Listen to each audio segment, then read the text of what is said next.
It's game day here in Edmonton as the Oilers get ready to face off against the Florida Panthers. Game 6 of the Stanley Cup Final coming tonight. It's a big day, but there's been big action all week long across the National Hockey League. Dennis Bernstein, David Pagnotta, and our continued coverage here on the fourth period is brought to you by CCM Hockey.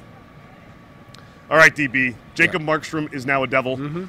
There's some Ullmark talk of what's going on. We'll touch on that in a little bit. But there was another big move that took place this week. PL Dubois, now a Washington Capital. Darcy Kuemper is once again an LA King in a move that nobody anticipated. Yeah. Dave, today's Friday. If I told you on Monday that Rob Blake would trade PL Dubois for a serviceable goaltender with no salary retention, you'd ask me to submit to a breathalyzer test. But even though that cost saving is in effect for the Kings, and it's over $3 million on the cap, here's what it doesn't do. It doesn't qualify Rob Blake to be the GM of the year. It doesn't make him the maven of Manhattan Beach for getting rid of that deal. Now the question in Los Angeles is, what does he do next? It's always a chess game, Dave. Like, what are the next steps? Do they go get another winger? Do they reignite the Jacob Chikrin conversations on the left side of their defense? So it's, while they got rid of an albatross in PL Dubois, and you hope for the best that he revitalizes his career with Spencer Carberry in Washington, it's the next moves for Rob Blake that are the important ones. Absolutely. And, you know, this team, we know, and as we reported a couple weeks ago, Victor Arvidsson is heading to July 1. He'll be an unrestricted free agent, going to test the market. The conversations between the Kings and Matt Roy's camp are ongoing. They're going back and forth.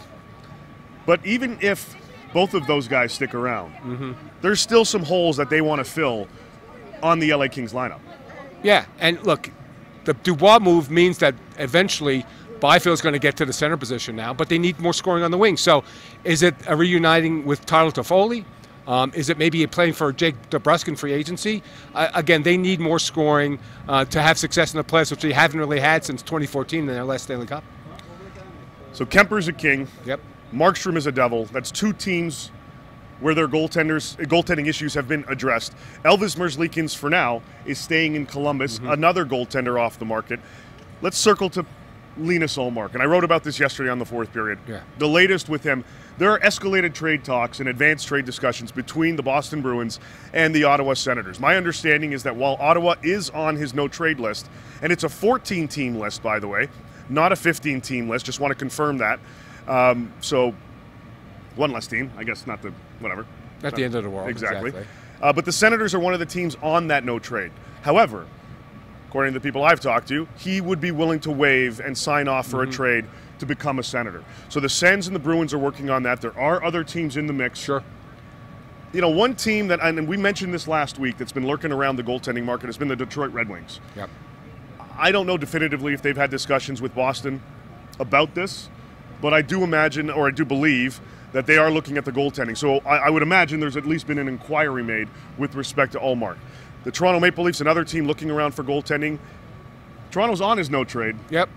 And this one, a little different. He doesn't want to waive for the Toronto Maple Leafs. So understandable. Everybody's got their personal preferences, and everybody has their own choices that they'd like to make. But with respect to Boston, it sounds like trade discussions over the next week are going to escalate. There's going to be a conversation between the Boston Bruins and Ullmark's representation in the not-too-distant future, I believe, possibly even today, to get an update as to what's going on between the two sides. But it certainly sounds like things are advancing with respect to Linus Ullmark. We may see another big move in the next little while. Yeah, and the Bruins have to make moves, right? They have very little draft capital. They failed in the playoffs, and you're going to give Swayman a big contract. You can't fit both guys in here. You have to improve the team, and one way to do it is certainly by moving Ullmark for multiple assets. You know, you mentioned Jake DeBrusk as a possibility for the LA Kings. I do believe that he's going to be a target for them, as you mentioned. I believe Toronto's on their radar. The Calgary Flames, also a team with a lot of interest in having discussions with Jake DeBrusk once they're able to. You know, nobody's allowed to talk officially until July 1. Okay. Yep. But we'll see how things kind of advance. There are some teams that are making it known that they want to approach certain specific players about availability. Calgary is an interesting one. As we mentioned, they move out Jacob Markstrom. Right. They bring in Kevin Ball, who they are very high on that back end. Sure. And they've been retooling and rejigging that blue line, and not just at the NHL level, but within the system as well. But they want to start adding some bodies up front. Jake DeBrusk could be one of them. Coincidentally, they're also having discussions, and teams are asking about Andrew Mangiapane in the last year of his deal. Yeah, agreed. And major job for Craig Conroy to try to redeploy that roster because a lot of holes, and they really need to get back to the playoffs, especially given the success of the other team in Alberta at present. We'll leave it on this one. There's been a lot of speculation with respect to Philadelphia and Ottawa working on a trade. There's belief. Look, here's what we know. Right. Here's what we know. We know that the Boston Bruins have interest in Jacob Chicken. We know the Ottawa Senators, for the last couple of seasons, have had interest in Scott Laughton. Mm-hmm. We know Philly wants to move up in the draft. They've got 11. The Dave, are you Ottawa connecting Senators the dots? have 7. Is that what you're doing, Dave? Connecting the dots again? Maybe there's something that's kind of in the works there. We'll see how that develops. But there is, as Travis Yost, will give him credit for that, put it out there, that there are discussions between the two teams. Yeah. And just, again, trying to connect those dots, we may see something develop here as they get closer to the draft. Now, it sounds like if this does pan out, and if it does involve the 7th overall pick, that would be a draft day type of move. So we'll keep tabs on that. We'll keep tabs on everything circling the National Hockey League, including Game 6 here later today in Edmonton. Dennis Bernstein, David Pagnotta. See you later.